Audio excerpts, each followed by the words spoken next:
Our news is brought to you by Alive. Coming up tonight, the former PM warns the new government to proceed with caution. This as Baha officials warn governments not to let their guard down. Meet the Grand Bahama businessman on the rise. And inside the Don't Blink celebrity softball game.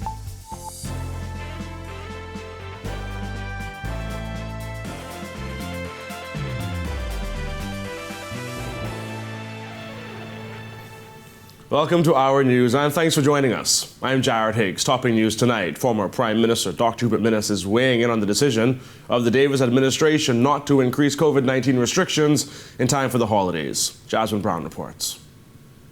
Despite a dip in COVID numbers, the former Prime Minister is warning the Davis administration to proceed with caution. Remember, we have had low case counts previously, and then the Delta virus came and put us in a different arena altogether.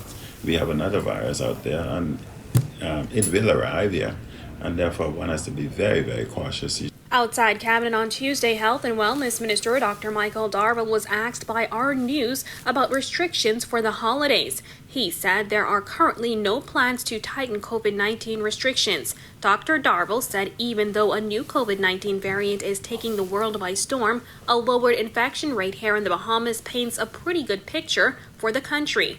However, he warned residents to remain on their guards and continue to follow the safety protocols. Dr. Minnis shared similar sentiments. Limit the number of people gathering, social gatherings, parties, etc. There have been renewed concerns about the pandemic after the Omicron variant was named a variant of concern by the World Health Organization last month. The variant discovered in South Africa has more mutations than any other variant discovered to date. Minnis says it's quite possible that the variant has already reached Bahamian shores, and he says residents should act like it's here. We don't know. It may just be going through the incubation phase, and then suddenly we find numbers of individuals sick overnight. So we must act accordingly as if the virus is here. And continue to wear masks, social distancing, continue to stay away from large gatherings, parties, socializations, etc. Reporting for Our News, I'm Jasmine Brown. Thanks, Jasmine. As of Monday, more groups will be eligible for the COVID-19 booster shot, which was rolled out earlier this week. According to the Ministry of Health and Wellness, as of December 13th, adults who got their second Pfizer or AstraZeneca shot 6 months ago and people who received the Johnson & Johnson shot 2 months ago are eligible to receive the booster. Officials stressed a booster shot will increase protection against COVID-19. As of December 4th, nearly 149,000 people in the Bahamas were fully vaccinated. Regional health officials are warning countries not to be tempted to relax COVID-19 restrictions as the world grapples with the emerging Omicron variant. Christina Dragovich tells us more. In the Pan American Health Organization's weekly press briefing, Director Dr. Carissa Etienne warned that low case numbers should not bring complacency. And let us continue to do what we know works. High vaccination coverage has also led some countries to relax safety measures, a dangerous step, according to Dr. Etienne. As vaccination coverage increases, that the observance of masking and social distancing decreases. And we have seen how the relaxation of these public health measures in the past have led to renewed waves of infection. And we really don't want this to happen again.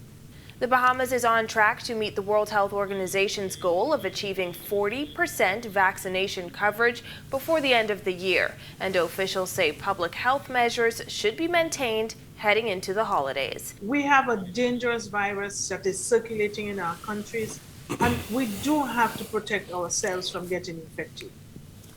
And it is, as we've said over and over again, it is still critical to abide by protective measures. Reporting for Our News, I'm Christina Dragovich. Thanks, Christina. Well, Governor General Sir C.A. Smith visited the Grand Bahama Health Services this week. The event's theme was honoring Grand Bahama health heroes. Smith pointed out that healthcare workers have had to work under especially difficult circumstances since 2019. In the midst of the most dangerous hurricane on record, and in the face of a killer pandemic, and without little thought for their own safety or their own lives, provided outstanding sacrificial service to others. Many of you, especially those of you who have worked on the front line, had to witness your friends, your colleagues, fight for their very lives. While acknowledging the challenges the healthcare sector faces on the island, Minister for Grand Bahama, Ginger Moxie, noted improvements to Grand Bahama's health services, pointing to two recent procedures that were the first of their kind on the island. Since being rehomed within the Rand Memorial Hospital, the surgical department at the hospital, together with the surgical department at the Princess Margaret Hospital, garnered national recognition for facilitating two landmark surgical procedures. The two hospitals cooperated to allow for a complex surgical intervention for a spinal injury. Moxie says these complex surgeries are a massive stepping stone for Grand Bahamians and their ability to get major care right on the island. Shortly thereafter, collaborated to facilitate the removal of a brain tumor in another complex procedure. These two surgeries have blazed the trail for higher levels of collaboration between the Rand Memorial Hospital and PMH, which would allow for patients to receive complex interventions without having to assume the risk and burdens of travel to New Providence in the future. 9 months after she and 10 other members of the DNA were detained for questioning in connection with a demonstration held in Rawson Square, outgoing DNA leader Arinthia Komalafe said no charges will be brought against them in the matter. As an update, I wish to advise that after several months of discussions between the legal counsel of the Royal Bahamas Police Force and the attorney, it had been determined that no charges will be filed in relation to the bogus allegations levied against our members some months ago. On March 3rd, the DNA held a demonstration outside Parliament. Nearly 2 weeks later, party officials, including Komalafe, were asked to visit Central Police Station for questioning. You will recall that the Commissioner of Police announced on national TV that he was not aware of any officers being injured when DNA members visited Rawson Square back in March 2021. This exposed the former National Security Minister as the stranger to the truth that we know him to be. As fate would have it, he is now yesterday's news. Still to come, two well-known church leaders take on new roles in the TUC. And the Grand Bahama businessman is serving up more than just gully wash. Find out after this. Welcome to our news and thanks for joining us. Topping news tonight. COVID-19 remains a serious threat. Coronavirus COVID-19 has disrupted our economy, tourism industry, educational system, and put our healthcare facilities and professionals on high alert. Are you prepared? Do you have all the facts? Stay tuned to this network for the very latest news and information on this global pandemic.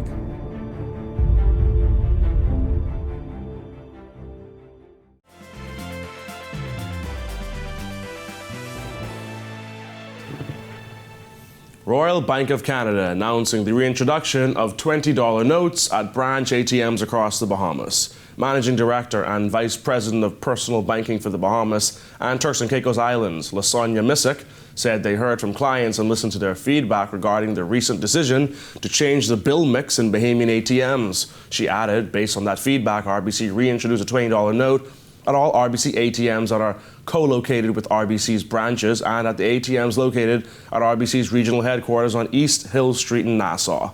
RBC ATMs that are off-site, such as those found at grocery stores, gas stations, or convenience stores, will continue to offer notes in $50 and $100 denominations. Missick said while the initial decision was based on data regarding client banking habits, RBC recognizes the importance of listening to its clients. The change took effect on New Providence between December 9th and 10th, while banknotes at Family Island branch ATMs will be re-added between December 10th and 15th. The Trade Union Congress has appointed Pastor Terrence Morrison and Reverend C.B. Moss as official envoys for the TUC. Union President Obi Ferguson said, in his view, no decision should be made without the input of the church. He outlined their roles moving forward. To foster the social, religious, and economic ventures and activities within the labor movement and the parishioners as we are one and the same. 2, to be a liaison officer between the church and the labor movement. And 3, which is most important, to provide spiritual counseling to the labor movement. The two church leaders explained why appointments like these are important.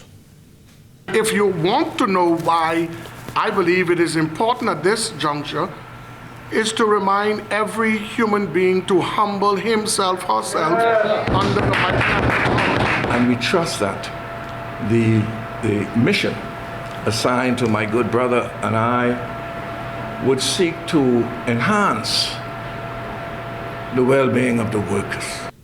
An entrepreneur in Grand Bahama is serving up more than just tropical drinks. The owner of Mikey's Gully Wash tells Our News that serving tourists is so much more than that. Here's Christina Dragovich. Fresh coconuts and welcoming smiles are aplenty at Mikey's Gully Wash near the Freeport Harbor. Okay, I'm just cutting the coconut for the gentleman to eat right now. Good and alkaline, very hydrated for you. Michael Green says he found his calling when he opened his business 3 years ago. Yeah, we pick them fresh every morning. Every morning we get a fresh pick. We chop every morning. We make tropical drinks out of the coconut. Trying to make a living for myself. And the boat, they been pretty honest with us. They bring in enough boxes that we probably could feed our family or do a little shopping. But right now it's just a slow period of time, so we got to hold on and tell it to get better. What better way to make a living than to offer what Green calls the best snack in the world? Coconut is basically good for everything. If you really Google the coconut is good for your heart, your kidneys, high blood pressure, all different sorts. See, like I was chopping the coconut, this is right at the bottom. You chop to take the top off. Then you use the bottom because the eyes is to the bottom. And you just do a quick little cut and it comes out so easy.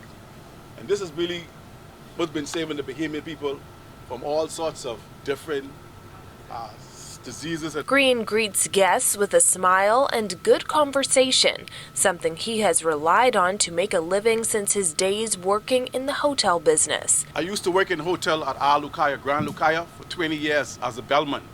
So I just branch off from that, come into my own business because I like dealing with the tourists. Business hasn't exactly been easy since Hurricane Dorian, but Green says the people of Grand Bahama are resilient. Through the grace of God, God have kept us, all the Bahamians, this far, and he will not let us go. So we depend on God basically most of the time.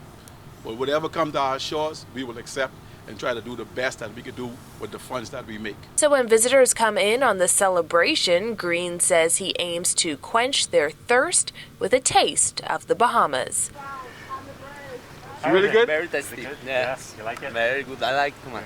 Reporting for Our News, I'm Christina Dragovich. Up next, Kyle Joaquin tries his hand at leaf printing, so stay with us. Welcome to our news and thanks for joining us. Topping news tonight. COVID-19 remains a serious threat. Coronavirus COVID-19 has disrupted our economy, tourism industry, educational system, and put our healthcare facilities and professionals on high alert. Are you prepared? Do you have all the facts? Stay tuned to this network for the very latest news and information on this global pandemic.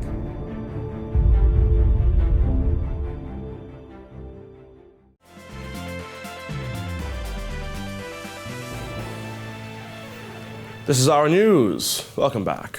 It's a type of art that highlights the beauty of nature. Kyle Joaquin took a trip to the current at Baha Mar where he got to try his hand at leaf printing. Here's the story.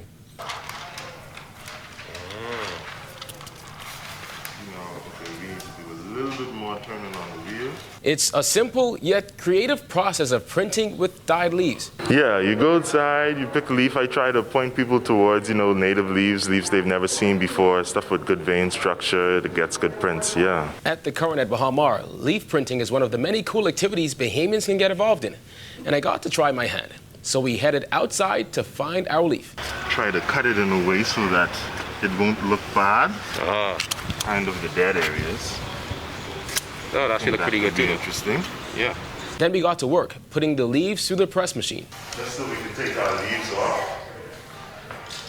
And then now our next step is inking them up. The artists who are printmakers are very, very detail oriented, very meticulous, because the process to get a good print, you often have to be very, very, very, very meticulous.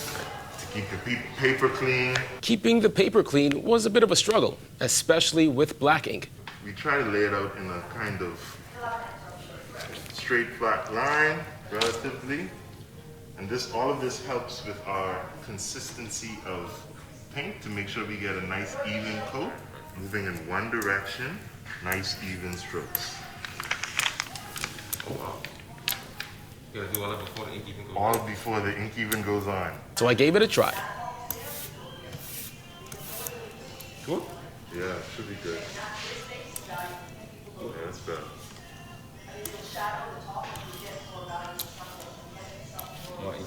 After we sprayed the mist on our canvas, it was time to press and make magic.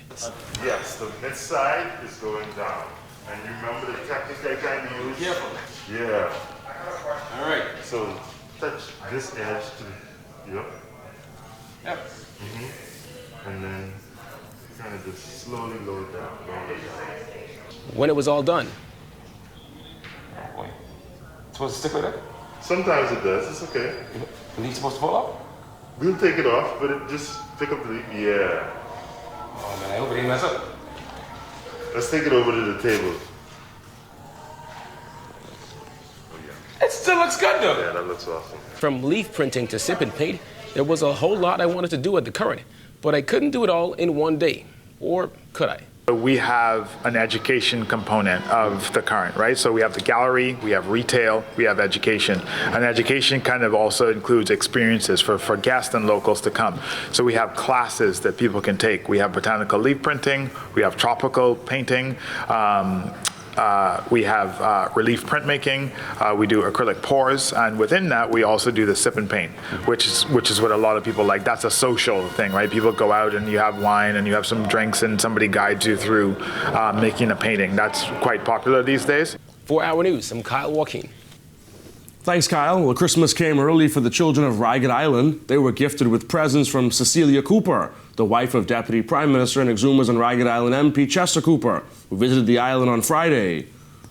We're hoping it's a party and everybody enjoys their gift and just have a wonderful Christmas. Every child should at least have one gift from us. The Coopers also plan to deliver gifts to children on Exuma ahead of the holidays. Cooper says she and her husband started the gift-giving project nearly 9 years ago. She added the experience of bringing smiles to the faces of children on the islands is priceless. It's priceless. And you know something, we had parents that said, we don't need anything, just take care of our children. And that's a charge, you know. When they said they just take care of the kids, and that's our mandate. We also have a very strong youth mandate with ongoing education initiatives and ongoing education for the youth. So this fits in with our mandate. Still ahead, preparations underway for the Don't Blink Home Run Derby. That's coming up when Our News returns. Welcome to our news and thanks for joining. Topping news tonight. COVID-19 remains a serious threat. Coronavirus COVID-19 has disrupted our economy, tourism industry, educational system, and put our healthcare facilities and professionals on high alert. Are you prepared? Do you have all the facts? Stay tuned to this network for the very latest news and information on this global pandemic.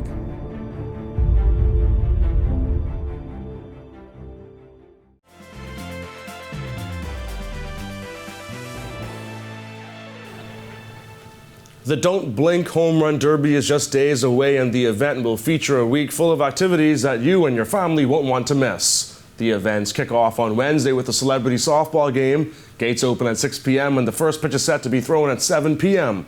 That's at Atlanta's Paradise Harbor. Yours truly and our sports anchor, Marcellus Hall, are set to appear in that game. I don't know about Marcellus, but I'm trying to hit for the cycle. The Nassau Guardians' Jasper Ward also on the roster for Wednesday, so you don't want to miss the chance to see her take a crack at a slow-pitch softball. Thursday is all about the kids as the organizers host the Don't Blink Kids Clinic. That's from 10 a.m. to 1 p.m. For the golf lovers, the Don't Blink Golf Tournament will tee off at 11 a.m. on Friday. And of course, the main event, the Don't Blink Home Run Derby on Saturday. Gates open at noon, and the bats start to swing at 1 p.m. Thank you for joining us for our news tonight. On behalf of the entire team, I'm Jared Higgs. Have a beautiful evening, Bahamas.